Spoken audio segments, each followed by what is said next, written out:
Extremely proud of this senior group. They've done so much for our program over the last 4 years, and to earn a share of the Ivy League championship yet again, it's a big deal to us. Of course, we want to be undefeated Ivy League champions every year, but fortunately today we were able to claim a piece of it again, and it's a tribute to these guys and how hard they work and how much they care. And obviously a tough start of that game. We didn't have the ball almost the entire quarter, and to Princeton's credit, they just outworked us on the ground balls. And considering we lost the ground ball battle last week against Brown, you can maybe start second guessing, and our guys did not do that. They kept fighting, kept scratching, and clawing their way back into the game in that second quarter. It was one of the best quarters I've seen us play, and we out ground balled them. I think it was 16-2. We outshot them 25-4. That was Cornell lacrosse at its best. Our guys were running really hard. They were sharing the ball. They were earning the ground ball play, and that really changed the game for us. So happy for these seniors, and now we get another chance to play again together, and that's what it's all about. Just to have another opportunity to play another 60 minutes together with this group is exciting for us. What was the message in between quarters 1 and 2? I mean, obviously something changed drastically. Yeah, pick up the ground balls. It's that simple. It really was. We had some chances at ground balls that we didn't get in the first quarter, and we knew that they're a very dangerous offensive group. And if you give them that much possession time, they're going to score goals. So the key was getting the ground balls, clearing the ball consistently, and we knew that if we could get the ball to our offense, we were going to have good looks as well. So it was no panic from these guys, no panic from our coaching staff. It was, let's get back to playing our brand of lacrosse, which starts with the ground ball and ends with the ground ball. That's what we talk about constantly in this program. So that was really the message at the quarter.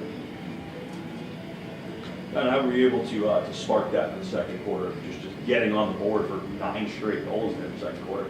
Yeah, well, I think we got the ball, which is a good start, and I think just being on offense is playing with these two here. I think these guys, Hogan, Littner, these seniors, they draw so much attention. So when they dodge, all eyes are on them. They make that one or two pass, leaves me open. It's my job just to finish the ball. So these guys make my life extremely easy. Let's talk about the momentum that started to build there in the second quarter. Must have felt like, here we go. Yeah, we knew we liked our matchup against their defense. Obviously, we believe in ourselves as our top 6 on offense are as good as anybody in the country, and so we knew if we got them spinning a little bit, we moved the ball, we were unselfish, and buried our opportunities, that we would have some success. So obviously, not having the ball a whole lot in the first quarter was a little difficult, and you want to press a little bit, you want to get on the board when you're down 5-0 or whatever it was. But John did a great job. First dodge that we had the ball, second half, he ran down. We used defensemen, they'd slide to him and he hammered it. That really kickstarts you when we can do this. This is exactly what our game plan is. Stick to the game plan. Let's play Cornell lacrosse. And so from then on, we got a couple of goals where they're just literally at how we drew them up all week in practice, and that really sparked some confidence, and we just started rolling. Earlier in the season, when you were building up leads in some contests, they started to dissipate as the game was going on, some of your overtime matchups. How were you able to hold on throughout the course of the second half? Every time when they were keeping things close, you were still keeping on to that cushion. Okay. Yeah, I think Dom Massimilian is a huge reason as to why we today especially sustain that lead. He's so good, and also Chris Cook. He picked up every ground ball in his direction. So those two particularly did a great job. Marshall Pete has just been an awesome for us the entire year. And like Connor said, we just finished the shots when we had the opportunity. So we're a confident group when we have the ball. Is that the main difference between this week and last week finishing, when we talked a week about finishing shots and getting chances in there? Yeah, when we get our shots, obviously we want to bury them. Today I think we did a pretty good job of that when we had it, and we were pretty patient with it. Like Connor said, we liked our matchup. We knew we could generate a lot of shots, and it's always good to see them going. Matt, feeling confident as this group is now, how does that continue, knowing a team that you defeated today, you'll be seeing them next again? Yeah, I think we're fine. We love our matchup. I think the coaching staff did a tremendous job of getting us ready, watching film, cutting up the right plays leading up to this game today. And next week's going to be no different. We're going to do the same things. We're going to work on our shooting. Coach Milliman working with the defense. Coach Kidmore with the face-off guys, and we like our matchup.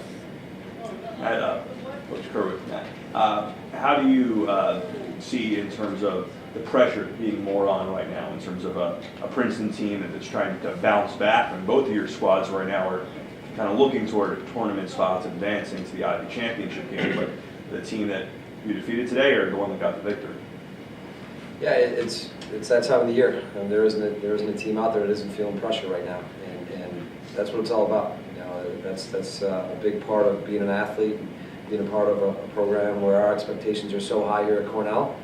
That pressure comes with that. So these guys embrace it, and they enjoy the process. And I think that was the message this week. Let's not worry about the outcome. Let's enjoy practicing together. Let's enjoy being out there and playing great lacrosse, which these guys have earned that opportunity to do here at Cornell.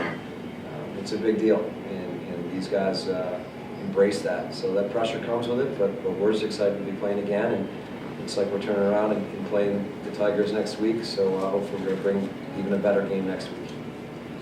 How did you guys finish undefeated at home and in front of a great crowd? Can you talk a little bit about what that means and what having a huge crowd here does for you? Yeah, that's always one of our goals coming in, to go undefeated at Sholkoff.